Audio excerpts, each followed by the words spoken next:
Welcome back, guys. I want to talk turbo with you a little bit, specifically Barney, the race truck, and what we're fighting here, what we've changed, and hopefully it can help you guys understand how the engine and the turbochargers need to be spec'd properly and what's actually going on. It's not just about putting the biggest turbo, and I know you guys can barely see that thing, the biggest turbo you can in here in your compound setup. It's about getting everything sized right. So this truck, until 2 races ago, was just a single turbocharger. This single turbocharger. It's a 67.7 83 110 T4. And it did extremely well for us. Started out with a 9.0 and it was too tight. Made way too much boost. I wanted boost to be just under that 60 mark, and 110 gave us right at 58, 59 pounds. It was perfect. Like everybody, 2 is cool, right? And this truck is pretty in marketing, and we've got it out everywhere, and it's like, let's put compounds on it. It looks cool. I had this great big 92 millimeter turbocharger on the wall as a display for a couple of years, and it's like, why not throw it on there? It's way bigger than I would have ever spec'd, but turbochargers are expensive, even for the guys that are building turbochargers, and that money was already invested for the display. It was already powder coated, a purple, so it just made sense to put it on there. The large turbocharger is a 9296, and we put a 115 turbine housing on it, on T6, and that is a very aggressive size turbo. A 92 is a big dog. That turbocharger, if we spec that in a compound setup, is typically in trucks that are in the 13 to maybe 1600 horsepower range. And the manifold turbo is minimum 75, 87. It's big. It's more compressor wheel than this truck, at least currently, will ever need. But it's something that we owned. So why not put it on there and see what it does? First couple races out, the truck made power. We probably went a little bit faster, but it just wasn't right. It felt like it nosed over. It just wasn't quite right. You can go back on our videos. We just had boost gauges hooked up, and we were making about 40 PSI primary and about 85 pounds of total boost.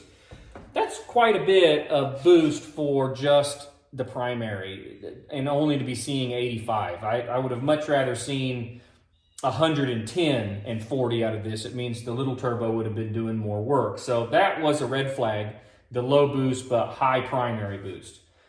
We only have a 1500 degree pyro in this truck, and it's pegged by the time we get to the tree. So that's kind of a worthless gauge currently. We need to get a 2000 degree pyro on that thing. But we piddle around, play with some stuff, and I just wasn't overly happy with it. Season finale at Wagler's, I almost bailed out after qualifying. And the reason for that is the truck was just nosing over hard. You could feel it at wide open throttle just fall down. We installed this tire gauge right here with some tutelage from some guys to get some basic drive pressure ideas. I typically am not a big drive pressure gauge fanatic. They have a purpose, and it clearly has a job here. It's important here. But most of the time, we're dealing with street trucks. Street trucks are not wide open throttle trucks. So you're cruising, pulling a trailer, and if your EGTs get out of whack at 15% throttle input, typically you have a fueling issue that we can adjust. And if it's not a fueling issue, now we can adjust turbine housings or turbine wheel sizes, stuff like that, and get you back in check. If your EGTs are out of whack, oftentimes your drive pressures are a little bit out of whack. That's really easy to adjust when you're driving 30 minutes at a time at a constant RPM, and you can look at this stuff. In the race truck, this all happens in seconds. You don't have time to look at everything. You don't know exactly where the problem is. So we put this 150 PSI tire pressure gauge on this thing, and the first trip out, this thing was like 140 PSI. It's not going to be perfectly accurate, but that gives you a pretty close representation of what your drive pressure is. And 140 on 85 pounds of manifold pressure is bad, very, very bad. The engine's all choked up and can't breathe. We ran it another time, reset it and ran it, and 50 degrees legible, and this thing was blown all the way out, ½ inch past 150. That's horrible. The best run of the day with a fuel cut down was about 130 PSI. Again, it's just not acceptable, and you can physically feel the truck not running good. So how does all this tie back into turbos and how to adjust stuff? In compounds, the first idea is, okay, if we've got a drive pressure issue, when we need to adjust the small turbine housing on the exhaust manifold. We'll let that thing breathe better and let that thing go, and that'll fix it. That will adjust it, but if this turbo is running good by itself, why is that the problem? This particular application, I am going to attempt to run it without wastegates. Make it into a wastegate conversation at some other point in time, but on this video, I'm not going to get into it. They have a value. I'm going to try, for simplicity on this truck, to not run gated, okay? So the first thought is, all right, we got a 110, let's put a 125 on it. That's a huge housing. And the more I thought about that, it's like, that's just, it's not right. A 67.783 is an awesome spec turbo. And oftentimes we run these on street trucks with 9.0s or 1.0s, and they're just awesome. This particular truck liked a 110 for the application that it's in, which makes that turbo a little bit more laggy than most street turbos, and but it's controlling drive pressure and boost like it's supposed to. We put this big primary on it, and that's really what changed. Nothing else really changed but the primary, the compound setup. So the first thought was to change that. And it's like, no, the more you think about it, that's not it. The way I want you guys to think about what's going on with compounds, and this is also happening with a single, but I want you guys to think about turbochargers as sockets and ratchets, okay? A 1/4 inch ratchet doesn't do very good with a 1 inch socket, even though it might fit. And a ½ inch ratchet breaks the bolt with a 1/4 inch socket on it. They're not good matches. You can put them together that way. You might be able to get the job done that way, but it's not the best way to do it, okay? So remember, we have a drive pressure issue, and these are ratchets and sockets, okay? History tells us that a 67.783 is a phenomenal spec turbocharger. It's a wonderful size for lots of applications. It's a good size. So for this demonstration, this turbocharger is a 3/8 ratchet with a 9/16 socket. It's perfect. Anybody can operate it. It's the perfect size. It's the perfect torque. The turbine is the ratchet. The turbine is what's being driven, and it is the leverage to turn the socket. The socket is turning the bolt, which would be the airflow here. So it's really easy for a 3/8 ratchet to turn a 9/16. You don't have to exert a lot of force to break the nut loose. It's a great size go-to. You typically don't put a ½ inch ratchet on a 9/16 socket. 3/8 socket, ratchet, 9/16 socket. Okay. The 96 millimeter turbine in the large turbo, that is your ½ inch ratchet, okay? It is tried and true. You can beat on it, whoop on it. It's a great size, make a lot of power with it. A 3/4 inch ratchet goes great, or a ½ inch ratchet goes great with a 3/4 socket. Again, it's a match made in heaven. It's a good size. It's a go-to. If you're going to go get a 3/4 socket, you're probably going to grab a ½ inch ratchet, okay? So that's kind of the size that wants to be. What we've got going on right here is a ½ inch ratchet and a 2 9/16 axle socket, okay? What we got going on here is our ratchet is really struggling to make enough leverage to turn the gigantic 92 millimeter compressor wheel, okay? So what that does, it makes the back pressure go up in your hot pipe. you're working extra hard, grunting really hard, stand on this thing, blowing blood vessels out of your eyes to turn that big 92, all right? We put a 115 turbine housing on it. I knew this was going to be slow to spool, okay, or exerting odd forces. So I put a 115 turbine housing on it. What does the turbine housing do? The turbine housing is the cheater pipe, okay? So what we did, I purposely scrunched it down so that it has even more drive pressure to get up into that 92. That's what that smaller turbine housing is. What are we fighting with this truck? Extreme drive pressures. So, how do we fix this? Right? We want to be able to make more RPMs.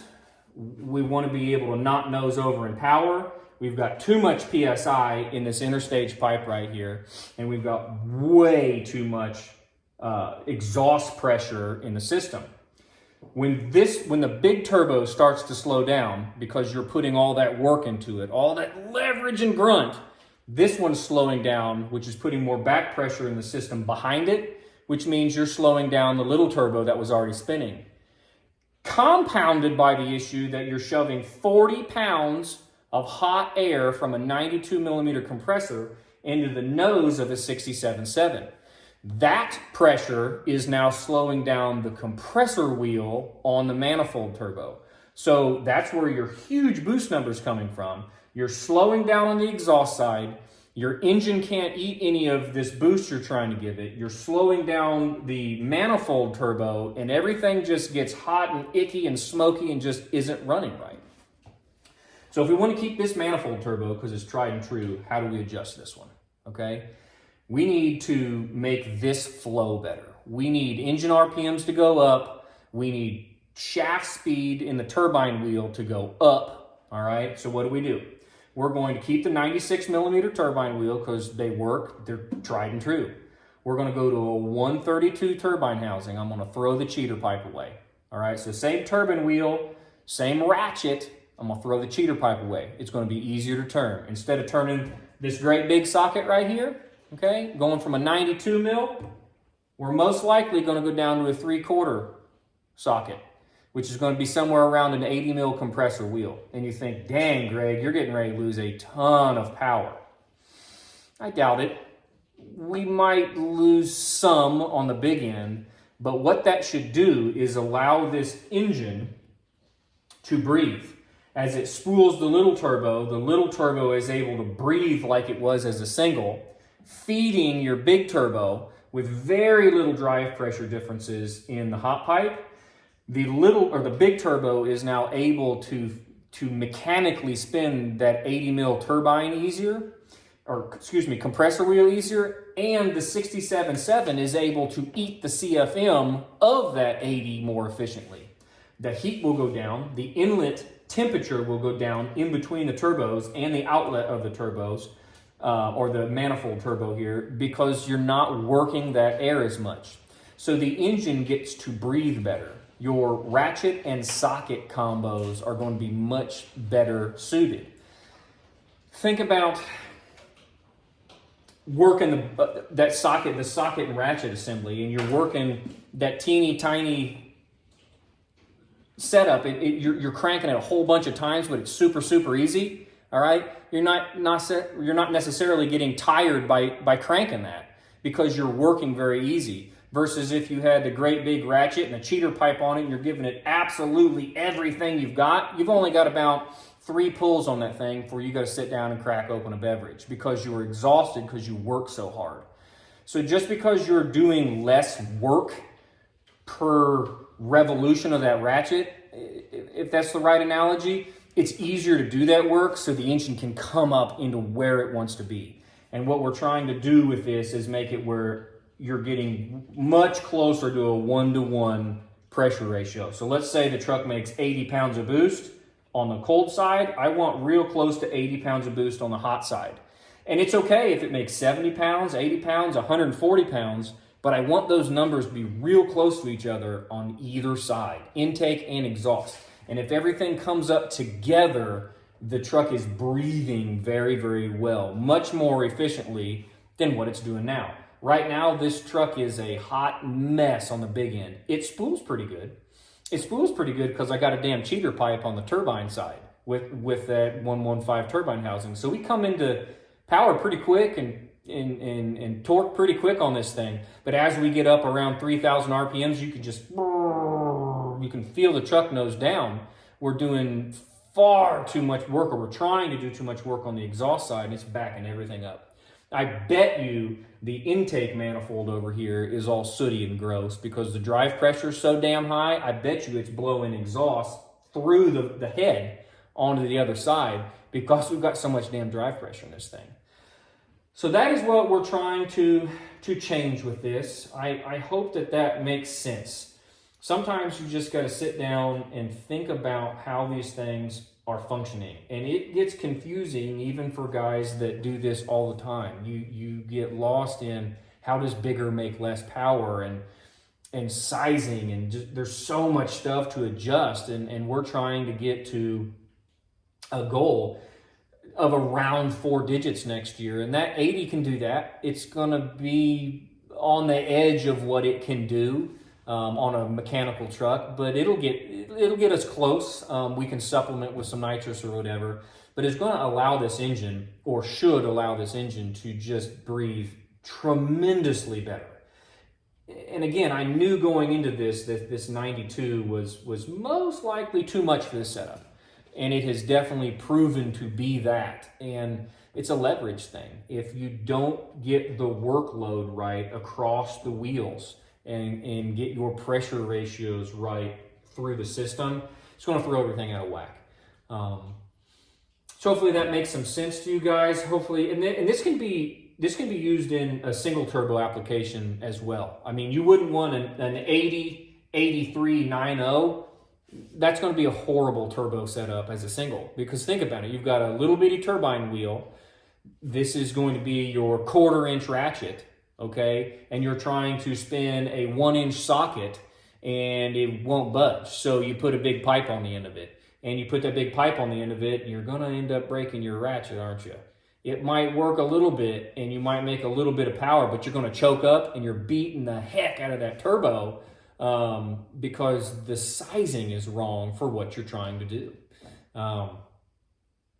So anyways, guys, I hope that makes sense to you, kind of the thought process of what we're going through with this pickup truck, some changes going in to the fall here, the winter time, stuff that we're going to be changing. Hopefully we can get this truck to come up and grow some legs, getting this turbocharger set up, adjusted a little bit. We're going to leave the manifold turbo alone for right now. I don't think that's the problem.